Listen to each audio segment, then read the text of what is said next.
सिद्धिभ्यः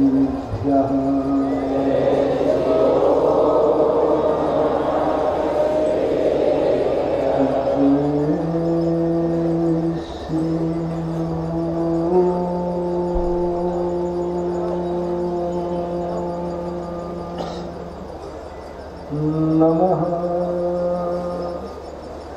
सिद्धिभ्यः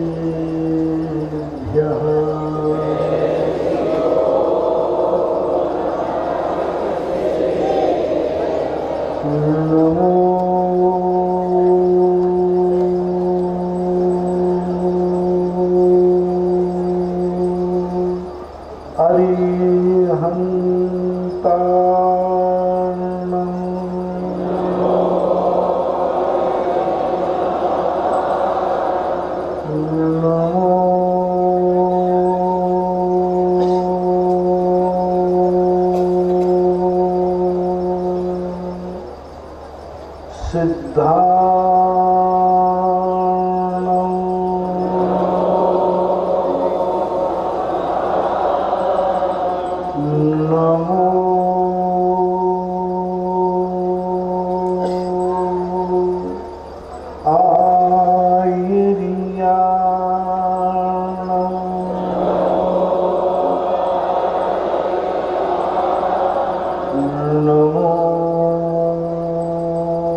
सिद्ध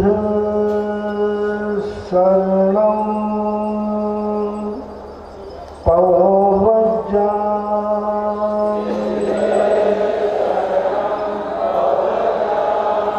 साहु शरणं पवज्जामि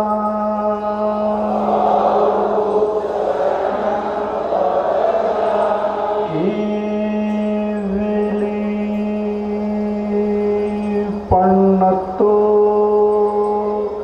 धम्मो शरणं पवज्जामि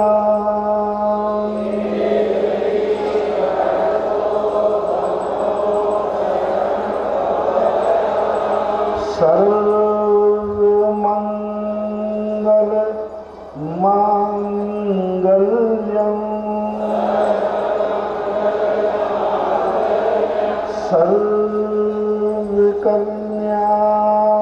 सर्वकल्याणकारकं प्रधानं सर्वधर्माणां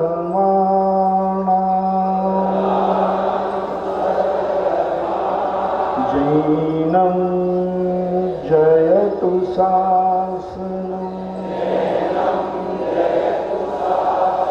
जैनं जयतु शासनं जैनं जयतु शासनं। पंच परमेष्टि भगवान की, आचार्य श्री गुरुवर कुंद कुंद महाराज की, आचार्य श्री गुरुवर विद्यासागर महाराज की।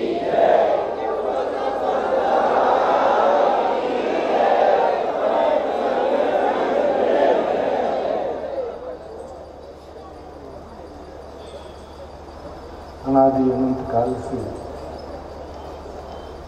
जो अपना संबंध प्रकृति से, वस्तु से, दुनिया के कण कण से जो प्रकट होता है, घोषित होता है, उसका नाम है जैन धर्म। जैन धर्म का कोई प्रवर्तक नहीं, जैन धर्म का कोई संधारक नहीं। जैन धर्म तो वस्तु के स्वभाव का नाम है, और वस्तु का जो स्वभाव है उसे परिवर्तन करने का दुनिया में किसी को अधिकार नहीं। न वस्तु के स्वभाव को कोई उत्पन्न करता है और न वस्तु के स्वभाव को कोई मिटाता है। और जब स्वभाव रूप से विद्वान जो धर्म हो, उस धर्म का कोई संहारक नहीं। जिस धर्म में उत्थान पतन देखे जाते हैं, ये धर्म नहीं, ये धर्म तक पहुंचने के साधन है। और ऐसा वास्तु स्वतंत्र का स्वभाव लेने वाले धर्म का अर्थ ये नहीं है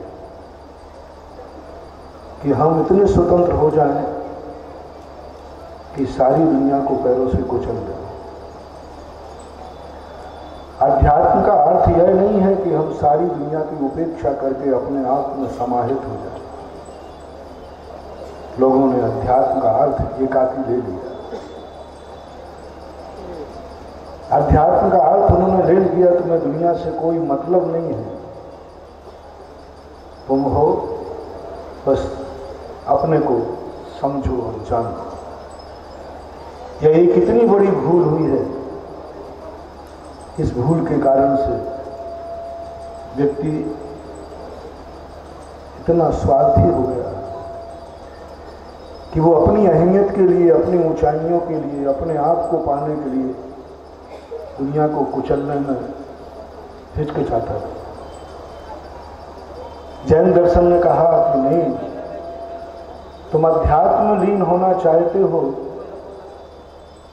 तो तुम अपनी सत्ता को इतना विस्तार दो कि तुम्हारी सत्ता महासत्ता बनकर के सारी दुनिया में उजागर।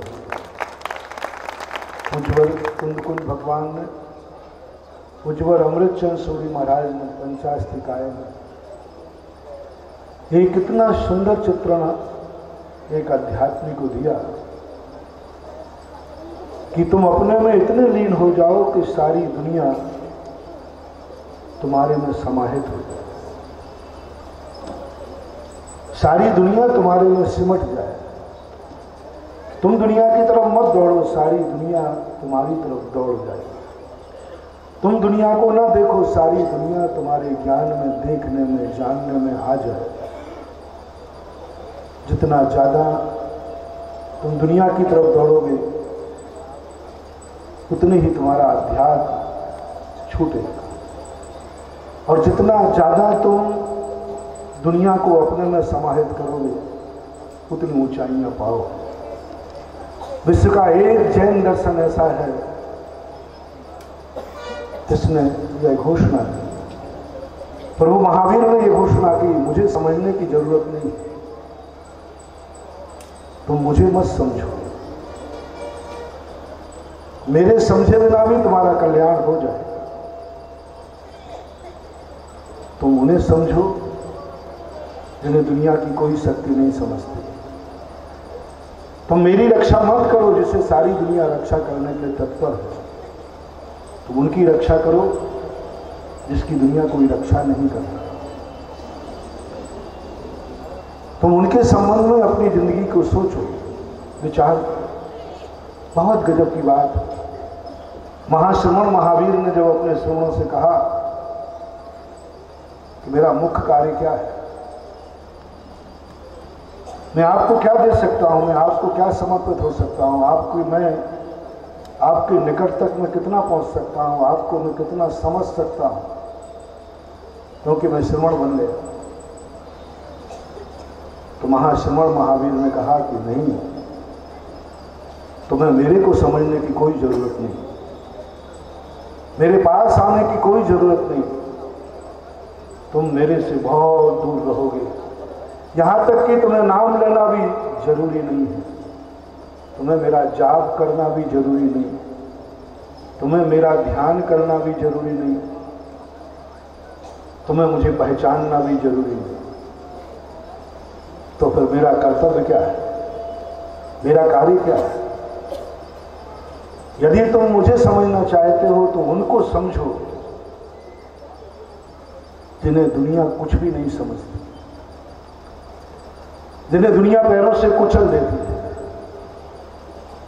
जिन्हें दुनिया जीव ही नहीं जानती, जिनके संबंध में दुनिया की धारणा है कि पृथ्वी पर इनको जीने का कोई अधिकार नहीं, ये तो मरने के लिए ही जन्म लेते हैं। उनके लिए समझो, उसमें चूक मत करना, उनको जानने में, उनको पहचानने में चूक मत करना। तो मुझे पहचानने में, मुझे जानने में, मेरी भक्ति करने में, मेरा नाम लेने में चूक जाओगे, तुम्हारे मुनि व्रत में कोई दोष नहीं लगेगा, तुम्हारा मुनि व्रत दुर्गति का कारण नहीं बनेगा, तुम पतन को प्राप्त नहीं होगे। लेकिन एक क्षण को, एक समय को तुम उनको जानना और समझना भूल गए जो तुम्हारे पैरों से कुचले जा सकते हैं, जो तुम्हारी प्रवृत्ति से उनकी जिंदगी नाश हो सकती है, तो तुम मेरी जिंदगी भर भी नाम लेते रहना, तो भी मैं तुम्हें बचा नहीं सकता। आज ये चतुर्मास की स्थापना भगवान महावीर ने अपने शिष्यों को कभी अपने लिए नहीं रोका।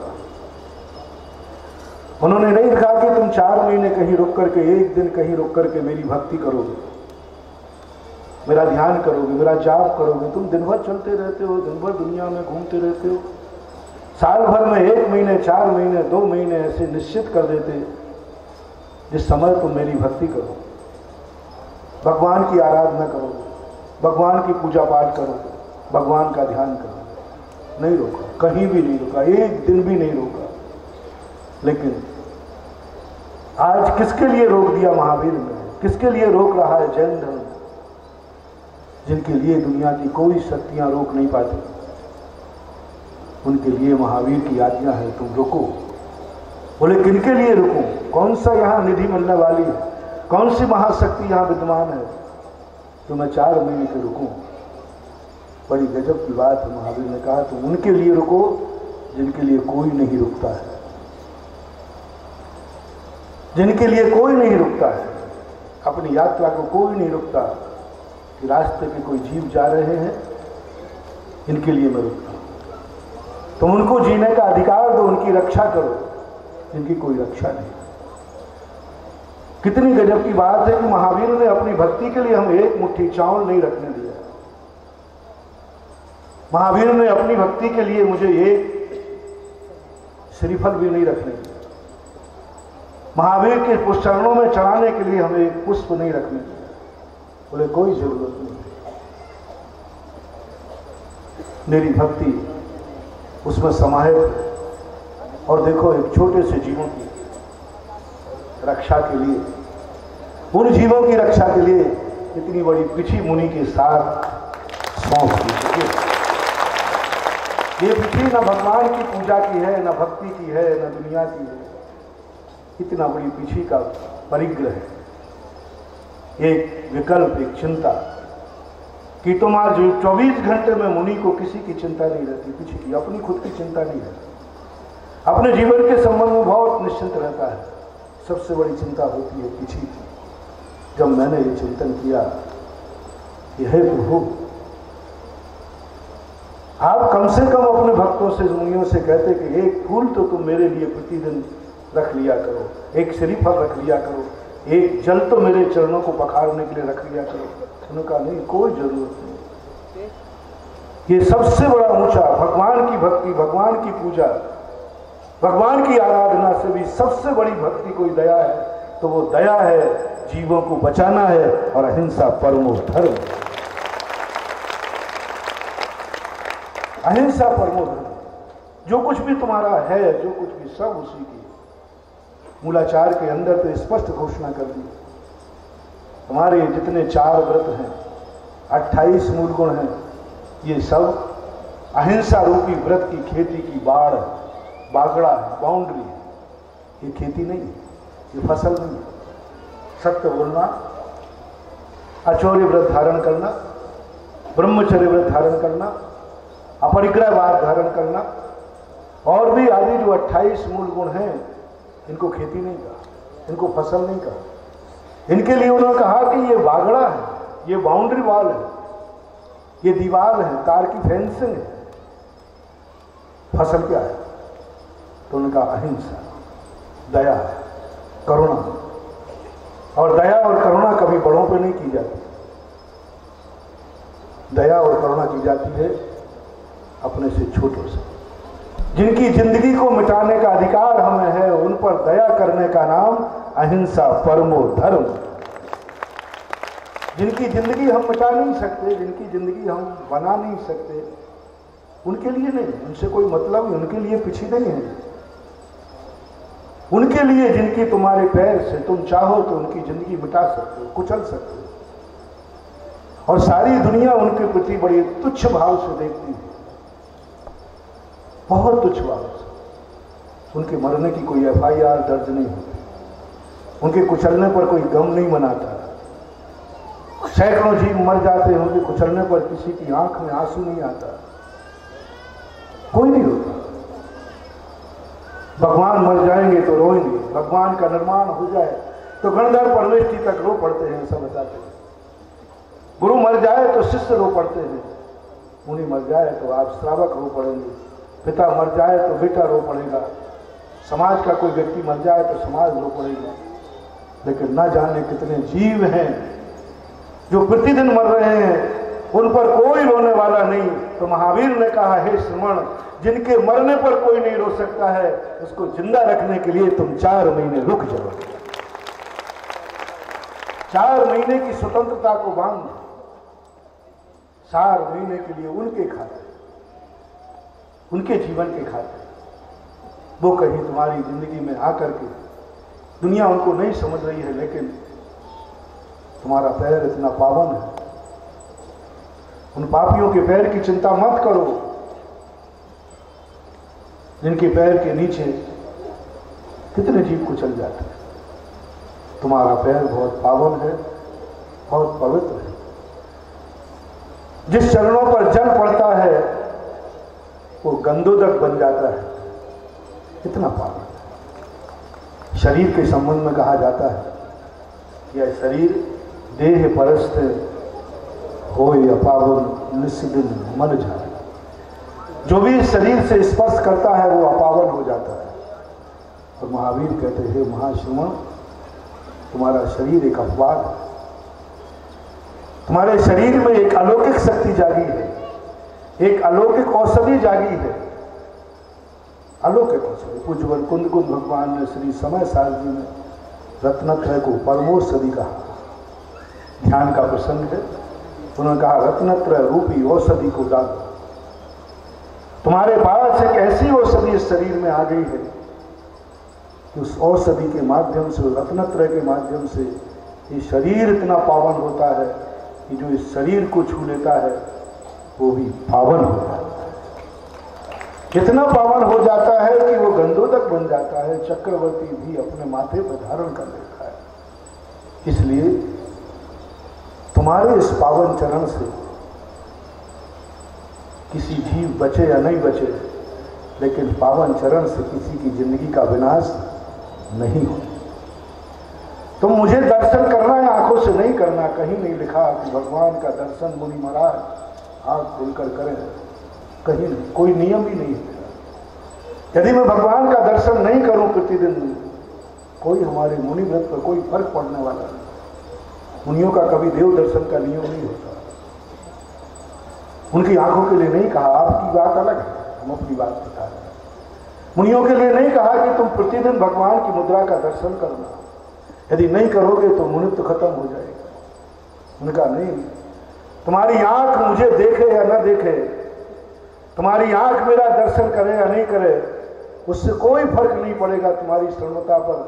लेकिन तुम्हारी आंख यदि एक क्षण को भी चलते समय जीव को न देख पाए तो तुम्हारी श्रमणता नीचे गिर जाएगी, अपावन हो जाएगी। देखो क्या गजब की बात है। दुनिया का भगवान कहता है कि मेरे लिए देखो, तुम्हारी आंख मेरे लिए है।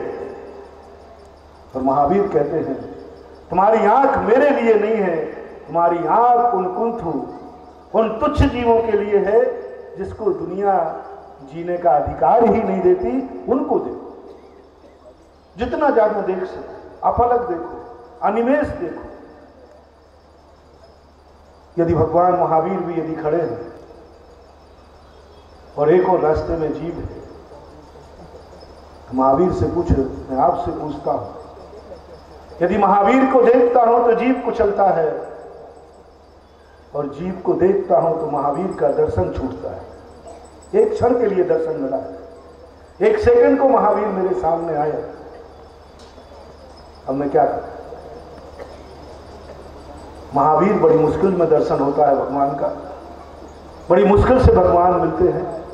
और उन्होंने कहा कि मैं एक क्षण को झलक दूंगा तुझे, और उसी समय पैर के नीचे चींटियों की लाइन आ गई, जीव आ गई। मैं आपसे पूछता हूं, जन्म जन्म की साधना, जन्म जन्म की आराधना जिन प्रभु के प्रति है, मैं उनकी तरफ देखूं या तुच्छ प्राणी, तीन इंद्रिय, तुच्छ प्राणी, एक चींटी जिनका क्या अस्तित्व है, जिसकी क्या उपयोगिता है? यदि वो दुनिया में नहीं रहेगी तो कौन सा दुनिया में अकाल पड़ जाएगा, दुनिया में कौन सी हानि हो जाएगी? एक चींटी मर जाने पर क्या बिगड़ने वाला है, कौन सा क्या बिगड़ेगा? लेकिन महावीर का दर्शन एक क्षण को मिल जाए तो जन्म जन्म धन्य हो सकते। महावीर के दर्शन से हमारे जन्म जन्म के पाप कर सकते हैं। और महावीर का दर्शन तो दर्शन होता है। आप यही कहेंगे, मैं भी एक बशर व्यामोहित होकर महावीर से कह सकता हूं कि चींटी कुचल जाए तो कुचल जाए, क्या फर्क पड़ता है, उससे क्या दुनिया की हानि होने वाली है। महावीर का दर्शन पहली बार मिला है तो महावीर कहते हैं तू मेरे आशीर्वाद का पात्र नहीं रहे। मेरा दर्शन तुझे अनंत संसार में रुला देगा। मेरा दर्शन तुझे मिथ्यात्व बना देगा। मेरा दर्शन तेरे लिए अनंत संसार का कारण बनेगा। कल्याण नहीं हो सकता। हे श्रमण, जहां एक भगवान की शक्ति सामने दर्शन करने को मिले और एक चींटी को देखना पड़े, तो महावीर का दर्शन छूटे तो छूट जाए, लेकिन एक चींटी पर से दृष्टि मत हटाना। ये महावीर का दर्शन, ऐसा गजब का दर्शन मैंने दुनिया में कहीं नहीं देखा। सभी लोग कहते हैं तो मेरा दर्शन कर लो, दुनिया में जितने पाप किए हैं सब अपने आप कट जाए। और महावीर कहते नहीं, मेरा दर्शन मत करो। देखो उस जीव को, बोलो कहां महावीर स्वामी शक्ति, कहां अरहंत देवता, अनंत चतुष्टय के धनी, और कहां एक तुच्छ चींटी। अपन सब जानते हैं चींटी का क्या मूल्य, और अपन सब जानते हैं भगवान का क्या मूल्य है।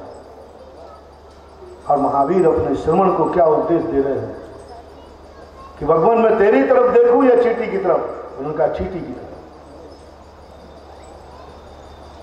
अब कितना कठोर करना पड़ता है मन, कितना निर्मोही करना पड़ता है कठोर।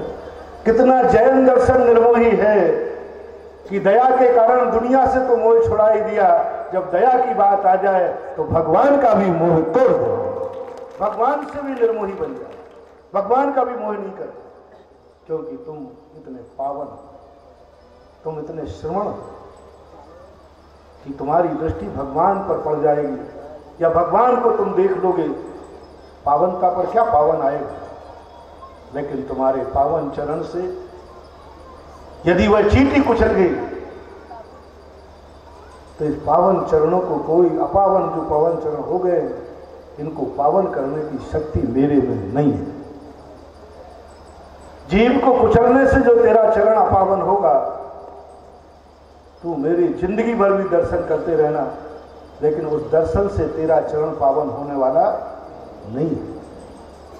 आप भगवान की भक्ति करते हैं,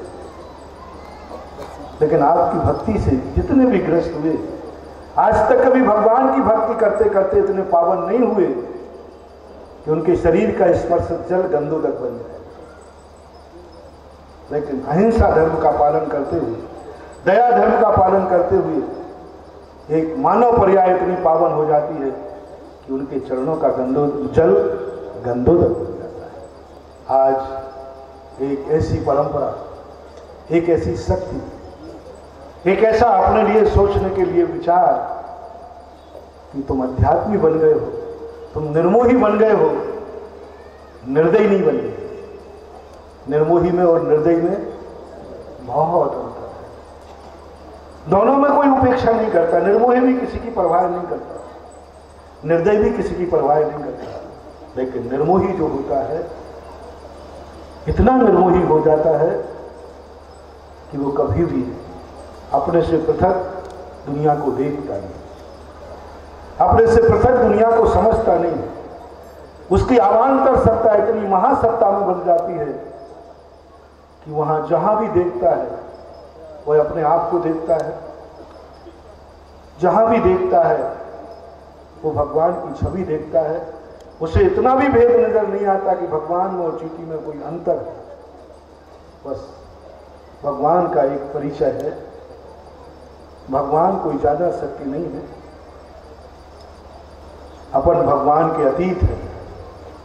भगवान से यदि अपना परिचय करना है तो अपन को एक परिचय करना है। संसार के जितने जीव हैं उसमें अपन स्वयं शामिल है। भगवान कौन है? कभी तुमसे भगवान पूछे तुम कौन हो, तो आप कह सकते भगवान आपका अतीत है।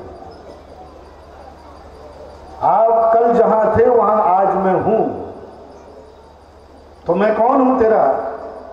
आप मेरा भविष्य है। जहां आप हैं वहां कल मैं आऊंगा। जहां कल आप थे वहां मैं आज हूं, और जहां आज तुम हो वहां कल मैं आऊंगा। मैं आपका अतीत हूं और आप मेरे भविष्य हैं। और संसार के जितने जीव हैं ये सब आपके अतीत हैं। मैं इनको कैसे कुचलूं?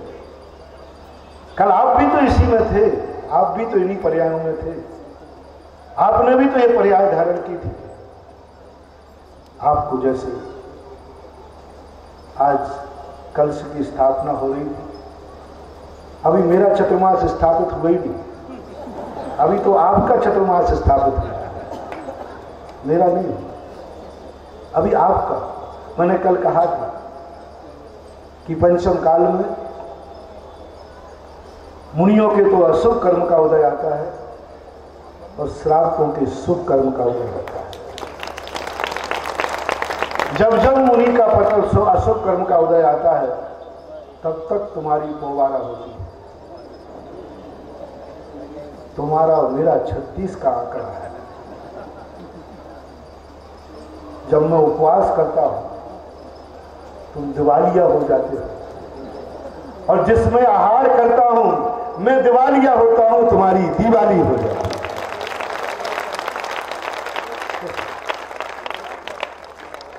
जब मैं उपवास करता हूं तो तुम कहते आज तो सूना दिख रहा।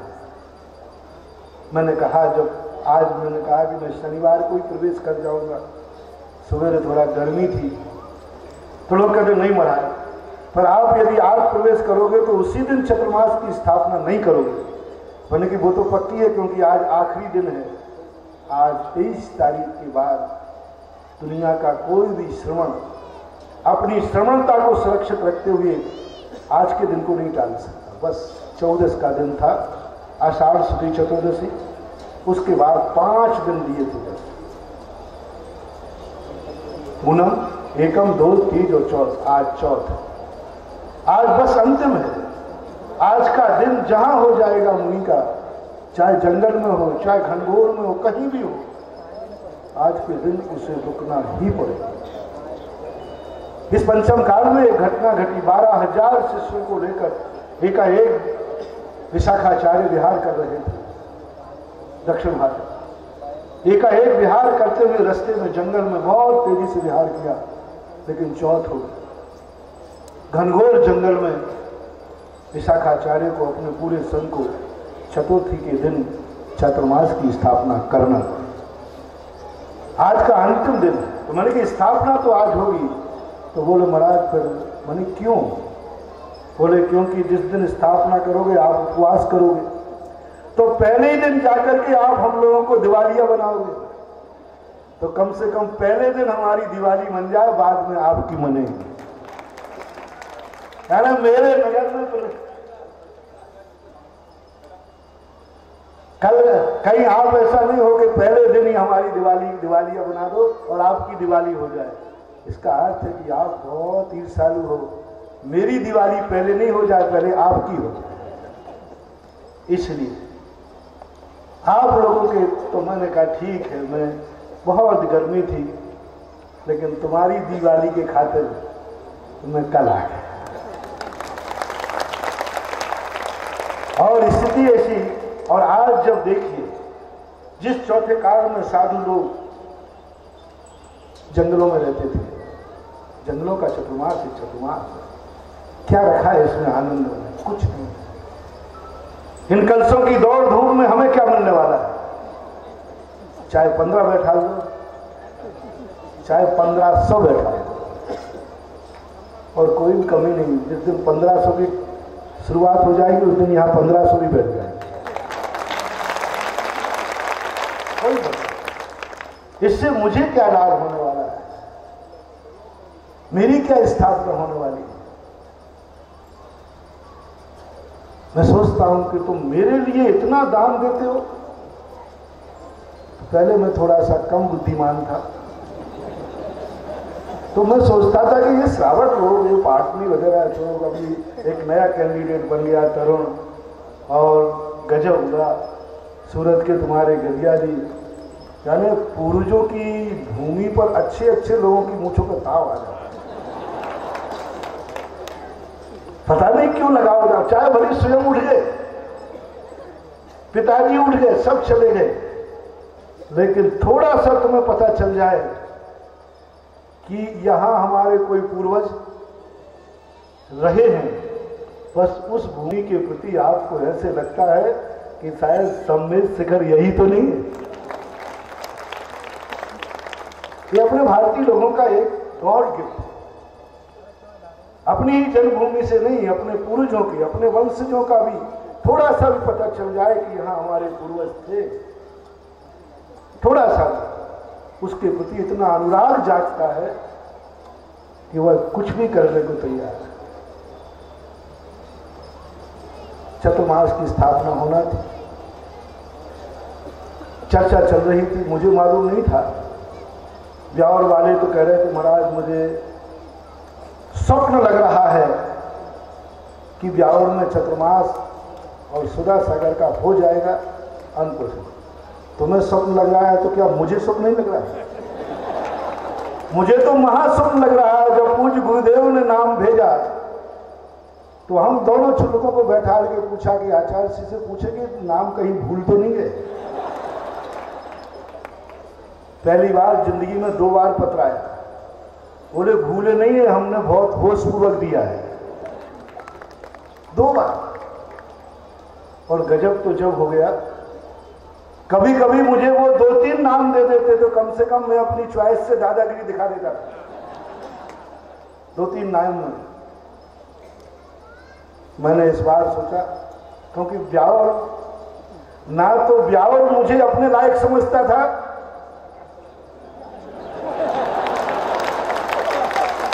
और सही बताऊं मैं भी अपने आप को, आगे तुम बोल दो ना। तो और वैसे ही अब देखो हमारे महाराज प्रमाण सागर जी महाराज अजमेर में चतुर्मास कर रहे, उनको भी गुरु का आदेश। अब मैंने कहा कि भाई जब इतने पास में एक साधु चतुर्मास कर रहा है और मेरे अनुज है, मेरे भाई है, कर रहा है, ठीक है, तो कम से कम थोड़ा तो दूरियां रखो। तो समाचार आया, ये तुम्हें नहीं सोचना है, ये मैंने सोच लिया है। ये तुम्हें नहीं सोचना है, ये मैंने सोच लिया है। और तुम जितना राजस्थान को जानते हो उससे पहले मैं जानता हूं कि अजमेर कितनी दूर है और ब्यावर कितनी दूर है। मैंने समझा कि शायद दूरियां भूल गए होंगे, ब्यावर होगा कोई एक कोने पर, अजमेर होगा कोई कोने पर। बोले तुम्हें तो बाद में मालूम है, मैंने अजमेर और ब्यावर और नसीराबाद को जितना नापा है और जितना देखा है, तुमने अभी उतना नहीं देखा हो। और ब्यावर को तो आचार्य श्री का, इसका अर्थ है कि आचार्य श्री को भी अपन कितने निर्मोही कहें, उनको भी अपने स्वयं के द्वारा पवित्र की हुई भूमि से थोड़ा राग तो है।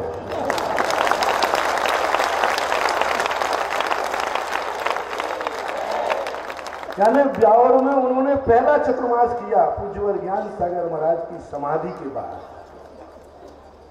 ज्ञान सागर महाराज की समाधि, ज्ञान सागर महाराज के साथ तो चतुर्मास हुए उनके।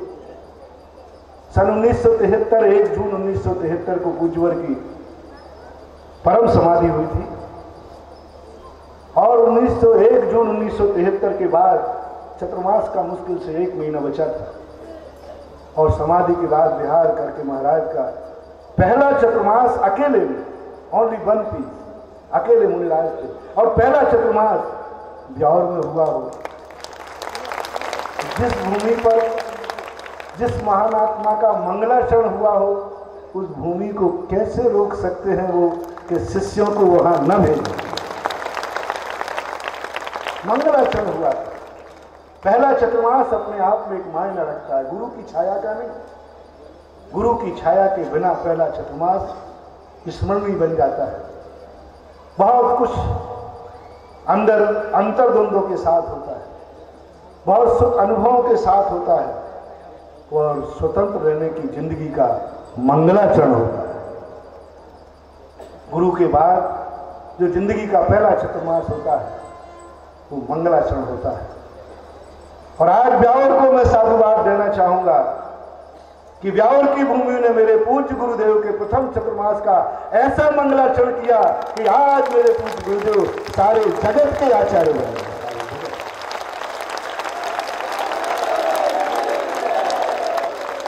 मंगलाचरण पहला चतुर्मास यदि जिंदगी का कहते ना फर्स्ट इंप्रेशन इज मंगलाचरण। मंगलाचरण इतना शुभ हुआ, उस समय कैसा हुआ मुझे पता नहीं, वो तुम जानो और उज्ज्वल जानो।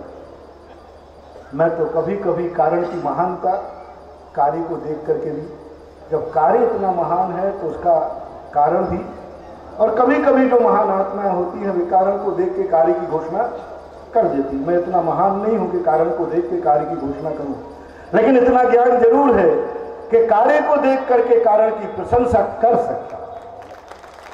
कि आज पूज्य गुरुदेव का पहला चतुर्मास का मंगलाचरण बिगड़ गया होता, यदि ये मंगलाचरण गलत हो गया होता, इस भूमि पर उनकी साधना, उनकी आराधना, उनका जो कुछ भी था, यदि उसमें कोई अमंगल हो गया होता, तो आज आचार्य श्री अपनी जिंदगी के हर चतुर्मास में दिन दूने रात चौगुने ऊंचाइयों को छू रहे हैं, वो नहीं छू पाते।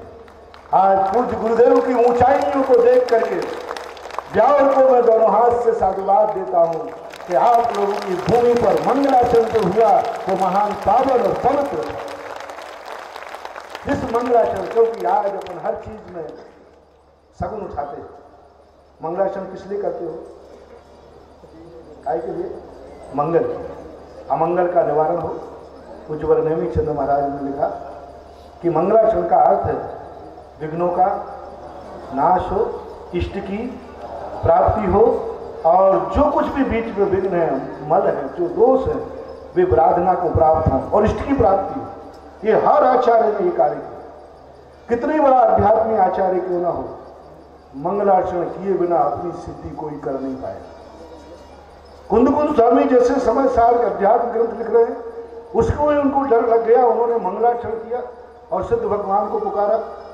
प्रश्न साल में अरहंत भगवान को पुकारा, अरहंतों को, सिद्धों को पुकारा, अन्य आचार्यों में पंच परमेष्ठियों को पुकारा। जिनका सिद्ध है कि मंगलाचरण के प्रति बड़े बड़े आध्यात्मिक जिनकी शक्ति, जो स्वयं मंगल स्वरूप है, वे भी मंगलाचरण के बिना अपनी जिंदगी की सिद्धि नहीं कर पाते। इसलिए हर आचार्य मंगलाचरण करता है और मंगलाचरण की सगुन उठाता है। ये मंगलाचरण जब इतना पावन और पवित्र है कि निर्दोष हो जाए, तो जिंदगी की घोषणा कर देते हैं कि हमारी जिंदगी भी अच्छी निकली।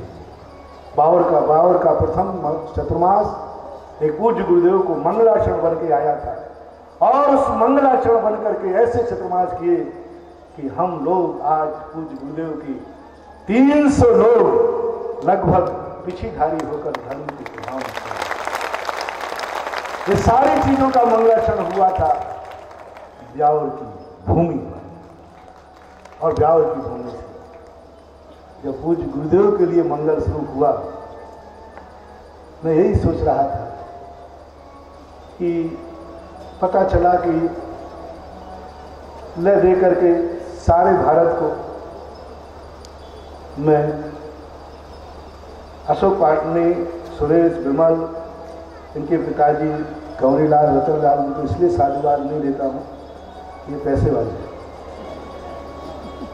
इनसे बड़े पैसे वाले भी हो सकते। मैं इसलिए साधुवाद देता हूं कि भारत का प्रत्येक जैनी धर्मात्मा जब भी किसी दान की मंगलाचरण की जरूरत पड़ती है, तो भारत का हर श्रावक निश्चिंत है कि जिस दिन मैं पाटनी परिवार के पहुंच जाऊंगा, उसी दिन मेरे दान की पूर्ति हो जाएगी। ये विश्वास जनता का जीतना पैसे के बल पर नहीं है महान। पैसा इस विश्वास को नहीं जिता सकता। ना जाने कितने पैसे वाले हैं जिनके संबंध में लोग कहते वहां जाकर अपनी इज्जत खराब क्यों करते हो, वहां जाकर अपनी इज्जत धूल में क्यों मिलाते हो। बोले बहुत पैसे वाला है। बोले क्या करोगे पैसे, वहां जाकर इज्जत धूल में। जब कोई सारी दुनिया, सारी जनता, एक बच्चे से लेकर बूढ़ा आंख बंद करके ये कहे दुनिया में कुछ होगा या नहीं होगा, लेकिन एक दाता तो पक्का है। ब्यावर वालों को, ब्यावर वाले हैं तो बहुत चालू वाले, ये एक बार भी नहीं गया चाची इस साल गए, मेरे लिए नहीं गए हो, ये भी पता। तुम ढूंढ रहे हो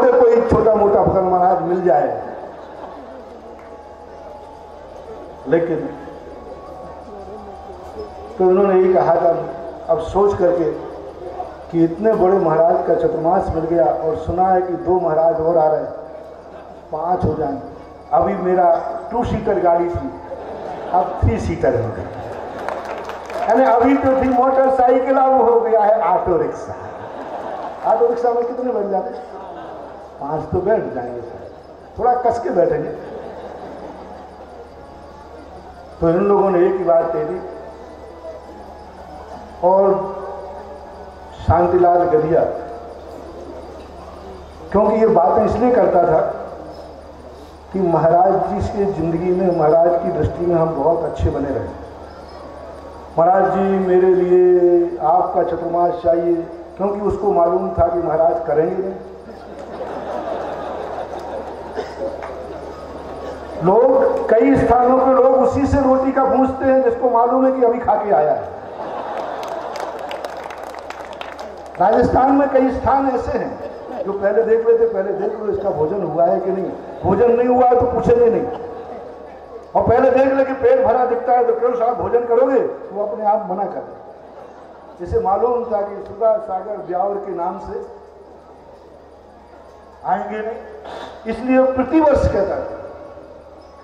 अब इससे क्या मालूम कि मेरी हंसी हंसी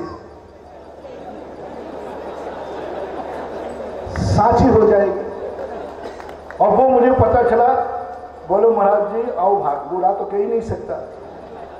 अब महाराज जी आप ज्यादा विकल्प नहीं करना, क्योंकि आपने बड़े बड़े नगरों में चतुर्मास किए हैं, मेरा ब्यावर नगर बहुत छोटा है, हम बहुत छोटी सेवा कर पाएंगे और ये भी ज्यादा नहीं जा पाएगा, आपके यहाँ तो बहुत है। मैं समझ गया कि जब व्यक्ति अपने आप को छोटा कहता है किसी बड़ी शक्ति से जुड़ करके, तो मैं भी समझ गया कि जब ब्यावर छोटा है इसका अर्थ मैं भी छोटा हूं। पर उन्होंने कहा महाराज जी एक तो बात जरूर है, ब्यावर हमारे लिए आप कमजोर मत समझना। मैंने क्यों? बोले मेरे जिले में एक सेठ रहता पाटनी, वो तो मेरी लाज रखेगा। और उस दिन की बात मैं सोच रहा, मैंने कहा कि इतने पैसे वाले दुनिया में हैं, लेकिन कोई विश्वास और दावे के साथ नहीं कहता। ये बहुत बड़ा मूल कहलाता, बहुत बड़ी, इससे बड़ी इज्जत कि सारी दुनिया कहती है कि कोई मिले या नहीं मिले, लेकिन एक तो ये विश्वास जीतना। और उसके बाद मैंने कहा कि ठीक है, तुम छोटा मत समझो, सब ठीक हो जाएगा, सब अच्छा हो जाएगा। गुरु महाराज ने दिया है, और जब गुरु महाराज का मंगलाचरण हुआ है तो मेरी भी श्रद्धा है कि जिस भूमि से गुरु ने मंगलाचरण पा करके इतनी ऊंचाइयां सी हैं, आज ब्यावर के चतुर्मास से मैं भी अपनी जिंदगी के सारे विघ्न दूर करके मैं अपनी स्थिति भी सिद्धि कर दूंगा, क्योंकि ये गुरु के मंगलाचरण की भूमि, क्योंकि ये गुरु के मंगलाचरण की भूमि, मेरी भूमि नहीं, गुरु के मंगलाचरण की भूमि। और जहां गुरु का मंगलाचरण हुआ हो वहां अमंगल होने का सवाल ही नहीं रहता।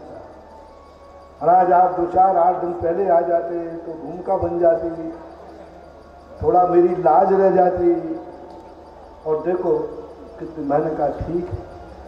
फिर चर्चा चलते चलते ब्यावर जब इतनी बड़ी भूमि है, यहां से कुछ ना कुछ तो पुण्य है। एक तरुण काला करके वो ब्यावर का है, तो लोगों ने कहा, सबसे पहले मुझे तरुण काला का किसी ने नाम लिया तो उसका नाम था पवन पाटनी, सूरत का बैठा है क्या,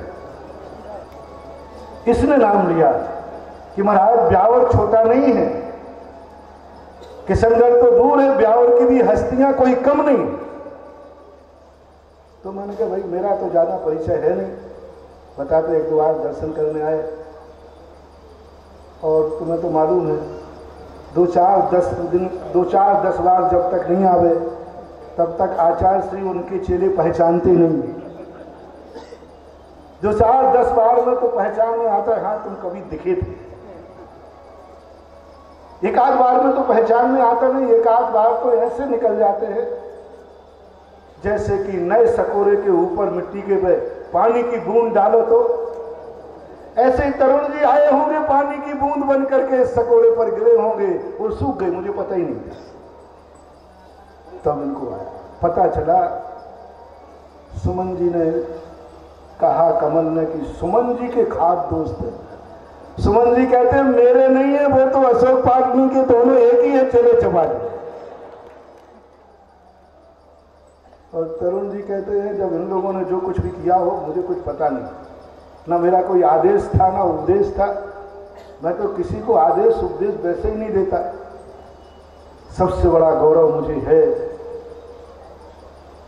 कि मैंने 20 साल में अशोक पाटनी को दान के लिए आदेश नहीं दिया, गर्व से कहता हूं उन्होंने सदा दान के लिए आशीर्वाद दिया। आदेश में और दान आशीर्वाद में बहुत अंतर है महानुभाव। साधु जब किसी को आदेश देता है किसी दान की तो वो साधु भिखारी हो जाता है, और जब श्रावक दान के लिए आशीर्वाद देता है तो उनका गुरु साधु भगवान हो जाता है। ये मंत्र लेकर के रहिए। साधु अपने श्रावक को आदेश देवे कि तुम्हें दान देना है, समझ लेना वो साधु भिखारी बन गया है। भिक्षु नहीं भिखारी, दान का आदेश नहीं दिया जाता है। और जब कोई श्रावक दान के लिए आशीर्वाद लेता है, जब कोई श्रावक अपने साधु से दान के लिए आशीर्वाद लेता है, समझ लेना वो साधु नहीं, साधु के पद पर रह करके वो भगवान बन जाता है। ये भगवान का रूप। भगवान आदेश नहीं देते, भगवान से अपन आशीर्वाद लेते, आशीर्वाद लेते। इसलिए जब किसी साधु के भक्त आशीर्वाद लेने लग जाएं, समझ लेना उस साधुता में भी भगवत्ता का मंगलाचरण हो गया। और साधु जब आदेश देने लग जाएं तो समझ लेना भिक्षु का पतन होकर भिखारी की तरफ वो बढ़ रहा है। और आज पूरे 20 साल 22 साल कितने साल हो गए, मैंने आज तक कभी आदेश का मौका नहीं लेना पड़ा। पाटनी परिवार को मैं आशीर्वाद देता हूं, तुमने मुझे भिक्षु से भिखारी नहीं बनने दिया, और सदा आशीर्वाद मांगते रहे। जब भी देखो तब आशीर्वाद। कई बार तो मैं रोक देता हूं, भैया मेरे आशीर्वाद अभी है नहीं। तो तरुण काला इनका दीवाना, मेरा नहीं। ये कहता क्या है, मैं तो कुछ नहीं बोलूंगा, अशोक पाटनी से आगे जा नहीं सकता और अशोक पाटनी की बात टाल नहीं सकता। तरुण जी तुम्हारी पोल मुझे पता चल गई। तुमने यही शब्द कहे होंगे, ये नहीं कहा कि महाराज की बात मैं टाल नहीं सकता, और तुमने सही कहा। तुम्हारे अंदर ये पाटनी परिवार का संस्कार आ गया कि तुम यदि ये कह देते कि मैं महाराज की बात नहीं टाल सकता, तो आज मैं मंच से कहता तरुण काला ने मुझे भिक्षु से भिखारी बना दिया। लेकिन तुम्हारी बुद्धि भी बहुत अच्छी काम की कि साधु का आदेश क्या, साधु का तो आशीर्वाद लूंगा, आदेश तो पाटनी का होगा। जो पाटनी जी कहेंगे वो मैं करूंगा, उनके अनुसार है, उनसे आगे मुझे मत पाना। तो मैं समझ गया। इन लोगों ने कहा फतेहालचंद पहाड़िया, आपको मालूम है कि कार्यकर्ता तो है, तो उन्होंने 2 कलश बना दिए। देखना कहां किसकी भावना कैसी बनती होती है। जागा होगा नीरज गदिया कुछ ज्यादा दिन पहले नहीं, अभी अपनी गुरु पूर्णिमा विजयनगर में क्या था, 2 दिन पहले गुरु पूर्णिमा। नीरज की आंखों में गदिया के पुराने भक्त हैं अपने ज्ञानोदय तीर्थ में, जिन्होंने वानप्रस्थ आश्रम बनाया पूरा कर, एकदम आके कहने लगा महाराज जी मुझे इस बार चतुर्मास का कलश चाहिए। उन्होंने कह दिया बहुत लेट नंबर आया, ठीक है नंबर लगा दो, जिस नंबर पे आओगे मिल जाएगा। बोले नंबर नहीं लगाऊंगा, 1 नंबर पे चाहिए। पहला कलश में बैठा रहा, मैंने यूं करके देखा था, मैंने कहा नीरज थोड़े भाव ज्यादा तो नहीं हो रहे, एक नंबर पे कलश ले जा। तुम मालूम, पहले आगे आगे दो दो धुरंधर बैठे हैं, दो दो के लोगों के लिए लोगों ने चर्चा कर चुके हैं। उन्होंने कहा महाराज आप बस मेरा मन है। और उनकी पत्नी बोली मैंने बहुत वर्षों से साधना सजाई है कि एक बार आपके चतुर्मास का पहला कलश मैं लूं। हर चतुर्मास को हम आते हैं, बस एक ही भावना में सोचते रह जाते हैं कि इतनी ऊंचाई पे कलश चला गया, आप नहीं ले सकते। इस बार तो मेरा मन है कि पहला कलश। अब मैं झिझक गया, मैंने कही कलश जाओ मेरा हो तो मैं कह दूं। कमेटी से बात की, अशोक जी की तरफ से मैं विश्वस्त था कि ये तो बेउदार मना है जो कहते कलश तो मेरा आखिरी होना चाहिए और राशि मेरी पहली होनी चाहिए। पता इन्होंने कभी पहले कलश की होड़ नहीं लगाई, अन्यथा यदि ये होड़ लगाते ना तो संसार में कोई व्यक्ति इनसे जीत नहीं पाएगा। कौन जीत गए? लेकिन उन्होंने कहा नहीं, उनको तो कभी रहा ही नहीं ये बात। और ऐसी अंतरंग भावना में मैंने उसकी आंख में आंसू देखे। बस महाराज मना मत करना, बस मना मत करना। मेरा भाव है कि अब मेरी शक्ति से बाहर हो जाए तो ठीक है, फिर बाद में नंबर लगा दूंगा, लेकिन भाव है कि पहला कलश लूं। और इतने गदगद भाव से शायद भाइयों को भी बताया कि नहीं बताया पता नहीं, लेकिन उनके भाई भी ऐसे हैं कि एक दूसरे के पूरक बन के रहते हैं। और इस बार के कलश ही ऐसे हुए सब। एक वो जयंती वाला है वो अलवर का, वो उदयपुर में जाके के आया, महाराज चतुर्मास कहाँ होगा? मैंने कि मुझे पता नहीं, फिर कलश तो मैं लूंगा। यानी ब्यावर की भूमि में पहली बार देख रहा हूं लोग चिल्ला चिल्ला करके आ रहे हैं।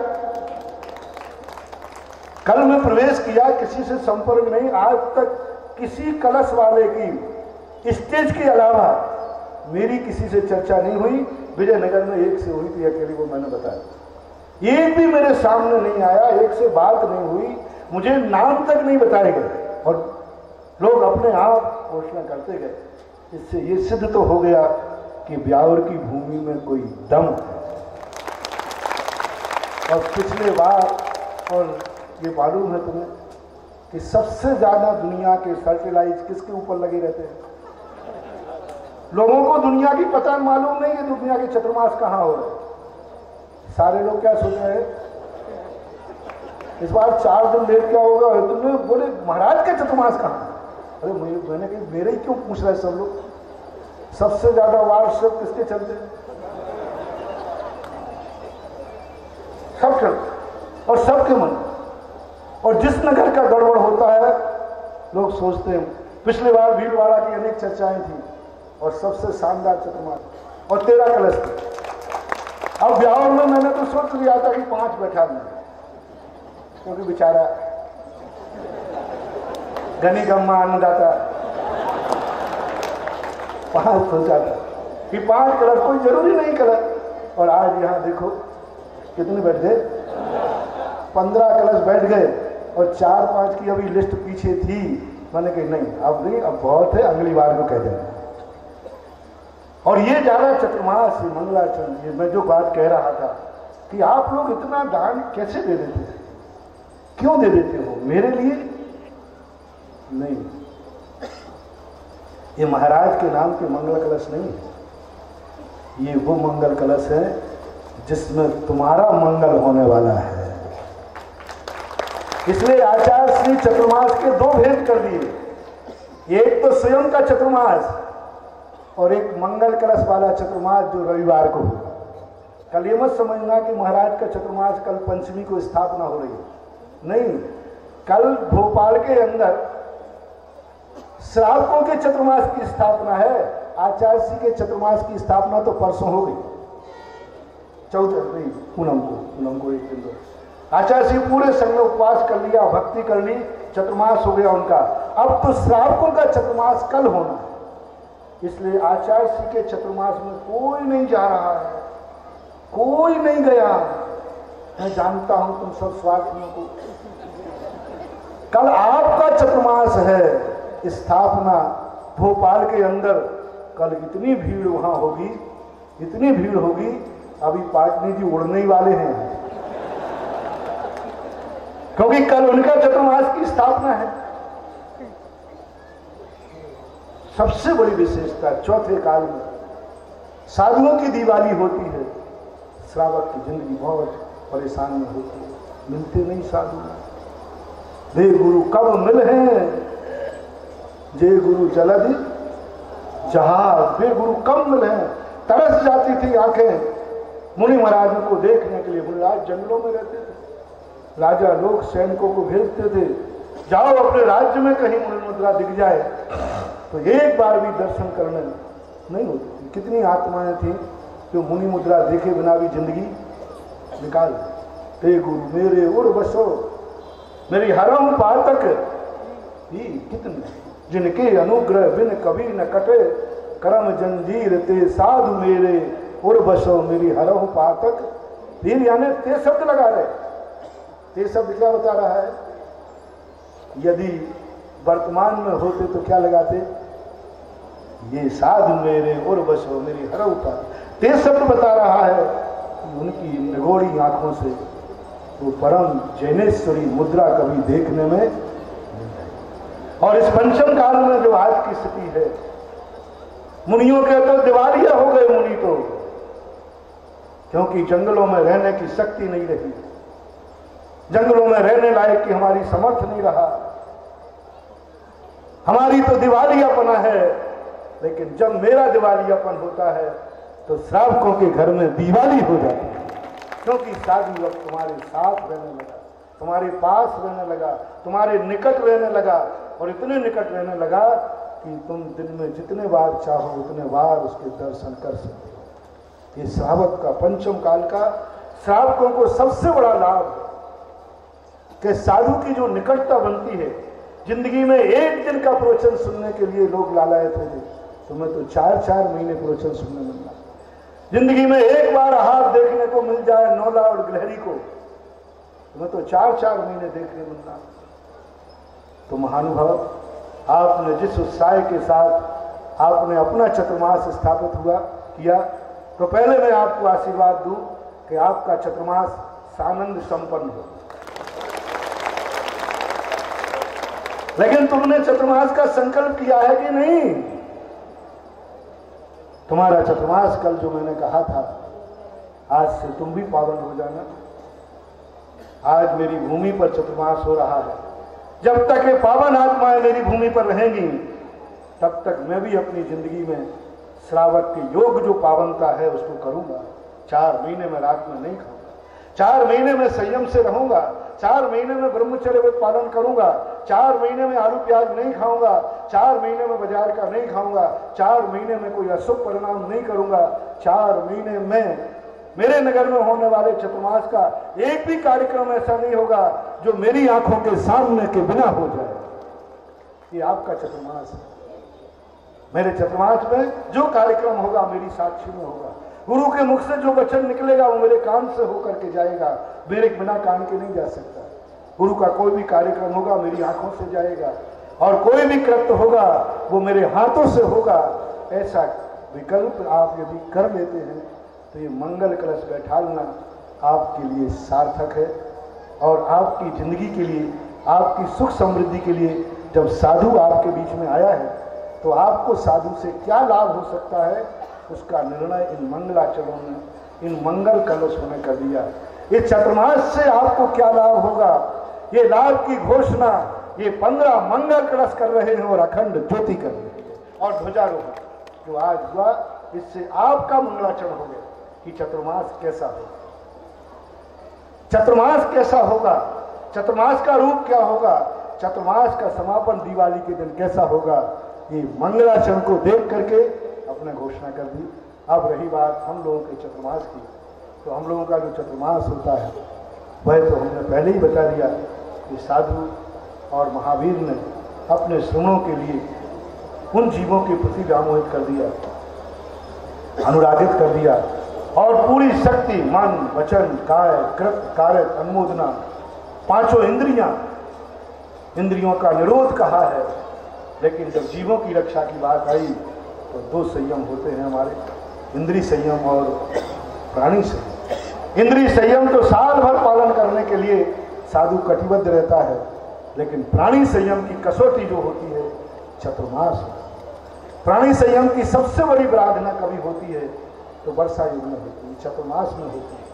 इसलिए महावीर ने कहा कि तुम प्राणी संयम को, आराधना का जो सबसे बड़ा साधन है वर्षा युग, उसमें एक स्थान पर स्थिर होकर के, ठीक है वनवास में नहीं रह सकते, आज पंचम काल में वनवास में रहने का निषेध है। एक बार पूज्य आचार्य महाराज ने एक मुनिराज जो गुरु आज्ञा में चलते थे, एक रात्रि वनवास में चले गए थे, उन्हें महाप्राश्य दिया कि उन्होंने तो वन में जाकर के कहा कि मैंने बहुत अच्छा कार्य किया और गुरु महाराज मुझे शाबाशी देंगे, शाबाश बेटा, जो मैं नहीं कर पाया वो।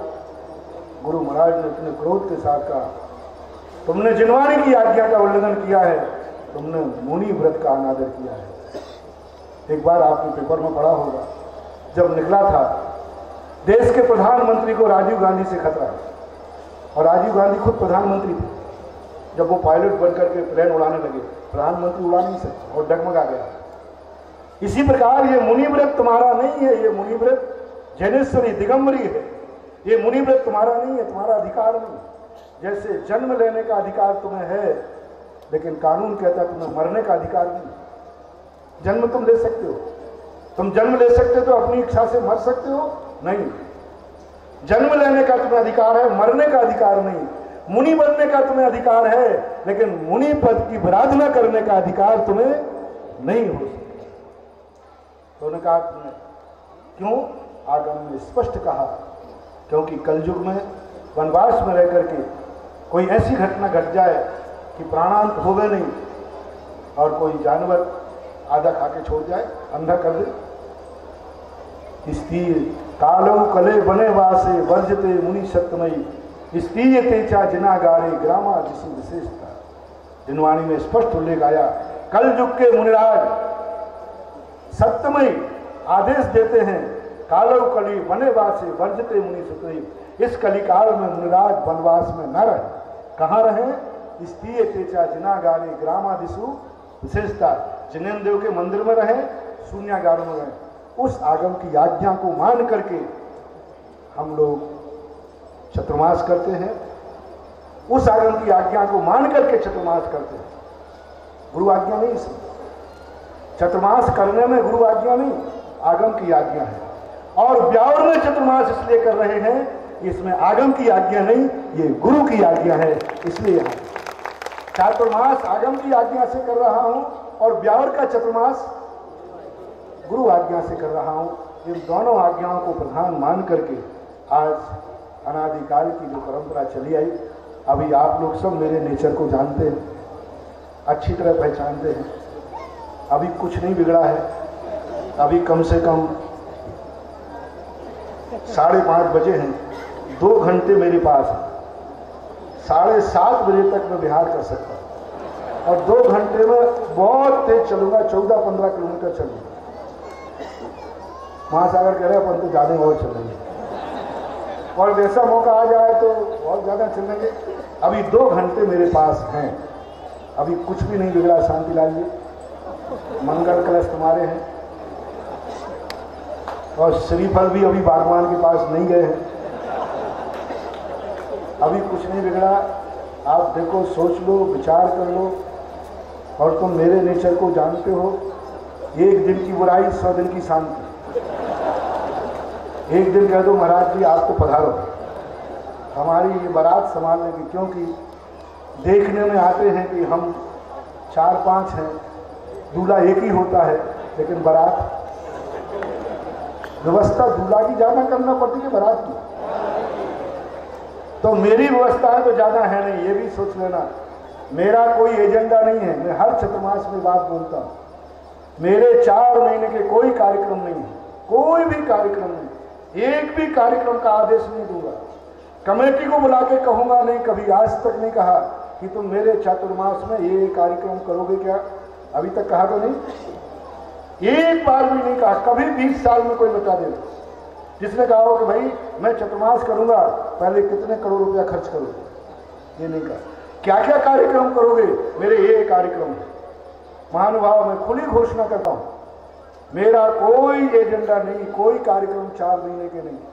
ये पंडाल भी मेरा नहीं, मुझे तो इतनी सी जगह दी है और सारी जगह मुझे तो कितना भैया, इतना 25-50 फुट होगा, हमसे इतने का बिल ले लेना, बाकी तुम दे देना।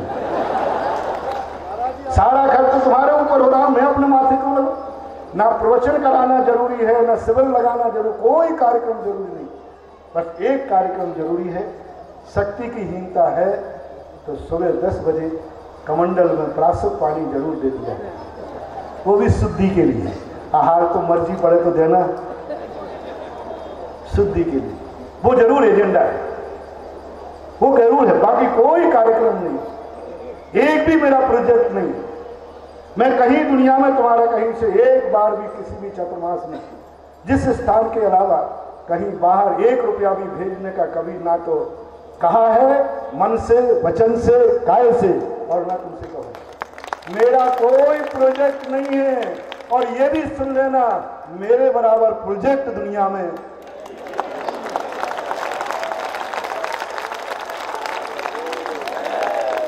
ये भी सुन लेना, एक भी प्रोजेक्ट मेरा नहीं है। और मेरे अलावा कितने हैं आप दुनिया को सबको मालूम, कितने प्रोजेक्ट हैं मेरे, लेकिन मेरा एक भी नहीं है।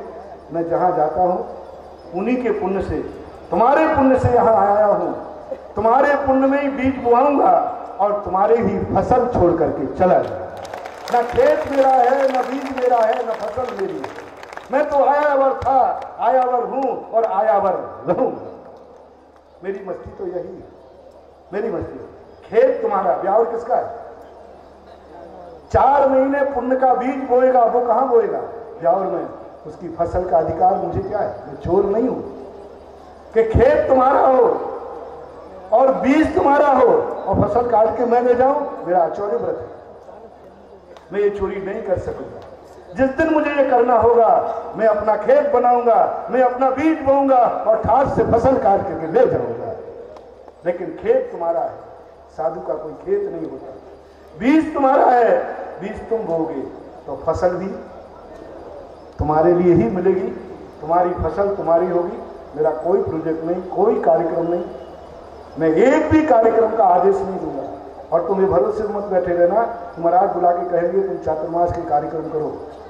तुम जो कार्यक्रम करना चाहो, पुराने चतुर्मास हुए हो वो तुम्हारे साधर्मी हैं, उनसे पूछ लेना। तुम्हारी जो इच्छा हो वो करना। तुम कार्यक्रम की योजना बनाना, प्रोजेक्ट तुम बनाना और मेरे से आके कहोगे, मेरी अनुकूल होगा तो आशीर्वाद दे दूंगा, अन्यथा मना कर दूंगा।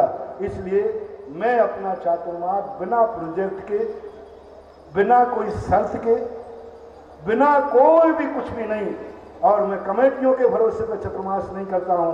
मैं अपने प्यारे श्रावक भक्तों के भरोसे चतुर्मास करता हूं।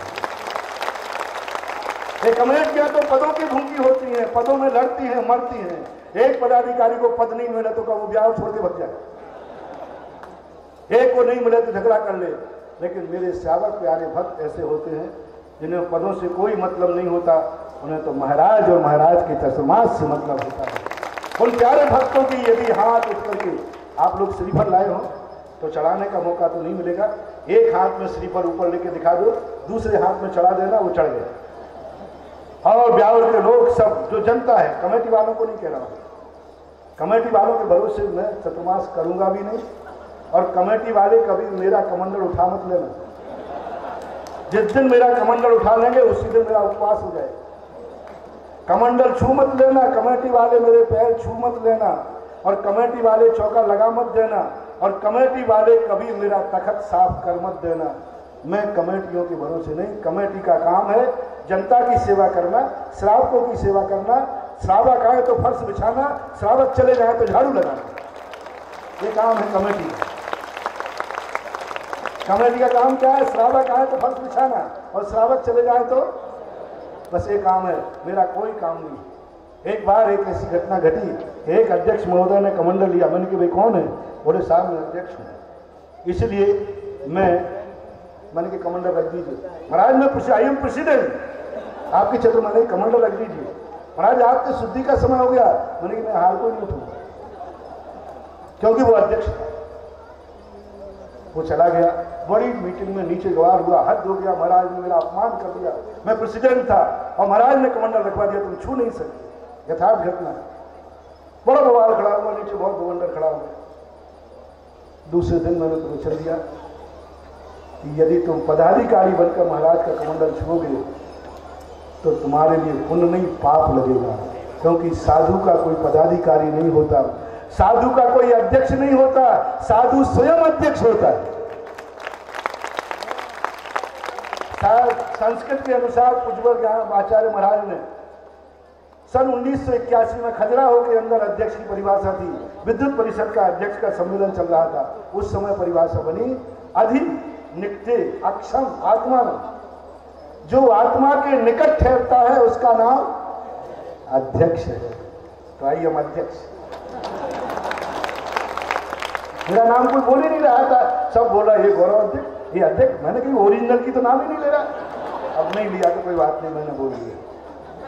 फिर दूसरे दिन किसी ने बता दिया कि अब उनको तो लग गया कमंडल तो छूना है। दूसरे दिन आए, बोले महाराज जी मैं श्रावक हूं, मैं कमंडल में पाना। मैंने कि श्रावक भर दी। पदाधिकारियों, जब भी साधु की सेवा करना श्रावक बन के करना, और जब समाज की सेवा करना पदाधिकारी बन के करना। आहार देना सेवक बन के, श्रावक बन के, कमंडल उठाना सेवक बन के, पैर दबाना सेवक बन के, जो कुछ भी करना श्रावक बन के करना। तो जो ब्याह में श्रावक रहते हो वे हाथ उठाकर कहें कि चतुर्मास की स्थापना आप कीजिए। और श्रीफल लाया हो तो श्रीफल भी हाथ में लेना, बाहर वाले नहीं, ब्यावर वाले। हाँ, ब्यावर वाले दूसरे चेताम्बर और भी है, जैन वे भी उठा सकते। स्थापना करूं, देखो मान जाओ, उपद्रव मोल मत लो, परेशानी मोल मत लो। अभी कलशों का भी कुछ नहीं हुआ है, घोषणाएं हुई हैं, सबका पैसा अपने अपने पास है। कोई एक व्यक्ति भी खड़ा होकर कह दे कि हमें मंजूर नहीं है चतुर्मास, 1 मिनट का समय।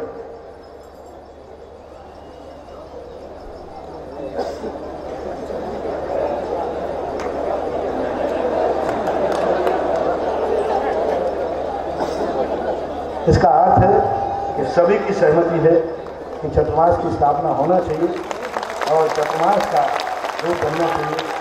तो हम आज अब अनादि अनंत काल की परंपरा जो प्रभायमान है, उस प्रभायमान परंपरा को ध्यान में रखते हुए भगवान महावीर स्वामी क्रमशः संत केवली, क्रमशः परंपरागत आचार्य और क्रमशः पूज्यवर कुंद स्वामी, उन्हीं की क्रम परंपरा में पूज्यवर शांति सागर, पूज्यवर वीर सागर, शिव सागर, पूज्यवर ज्ञान सागर महाराज और मेरे साक्षात गुरु विद्यासागर महाराज की आज्ञा, उनको साक्षी मानकर इस परंपरा की अक्षुण्ण परंपरा को अपने हृदय में धारण करके हम पांचों लोग, मैं, महासागर जी, निष्कम सागर जी, गंभीर सागर जी और धैर्य सागर, ये पांचों लोग आपकी सहमति से, सहर्ष के माध्यम से आपके ब्यावर में चतुर्मास स्थापन कर रहे हैं। चारों तरफ कितनी सीमा रख दो, एक कोई गाँव बता दो जो आपके पास रहता हो। क्यों नहीं? जब सुनो, संसार में मैंने नहीं, आगम में कितने ही हाथ उठा दें, कितने ही कलश स्थापन कर लें, लेकिन इन श्रावकों का विश्वास नहीं करना, इनका कोई भरोसा नहीं। ये 2 मिनट में कह देंगे आई एम सॉरी प्लीज। इसलिए भागने का मौका रखना कि कभी गड़बड़ करे तो आजू बाजू किसी गांव में जा सकते हैं। 18, 25 नहीं रख सकता, 18 किलोमीटर तक ही रख सकता। कोई है 18 है? अरे कोई नहीं पड़ेगा, जंगल तो मिलेगा। चारों तरफ 18 किलोमीटर की सीमा रखता हुआ हम पांचों साधु आपके नगर में चातुर्मास की स्थापना कर रहे हैं। और प्रशासन की अनुमति तो आपको पहले ही है, क्योंकि वो तो हमें जब से चल रहा हूँ तब से प्रशासन हमें व्यवस्थाएं दे रहा है। अतः प्राग दिग्गंत्र केवली गण जिन सिद्ध साधु गण देवा हे समृद्धि समृद्धाय योगी गण स्थान वंदे। दक्षिण दिग्गंत्र केवली गण जिन सिद्ध साधु गण देवा हे समृद्धि समृद्धा योगी गण स्थान वंदे पश्चिम दिग्गंतरे केवली गण सिद्ध साधु गण देवा हे समृद्धि समृद्धा योगी गण स्थान वंदे उत्तर दिग्गंतरे केवली गण सिद्ध साधु गण देवा हे समृद्धि समृद्धा योगी गण स्थान वंदे। अतः चातुर्मास वर्षायुग स्थापन वेलायाम श्री सिद्ध भक्ति कायोत्सर्गम करोमि।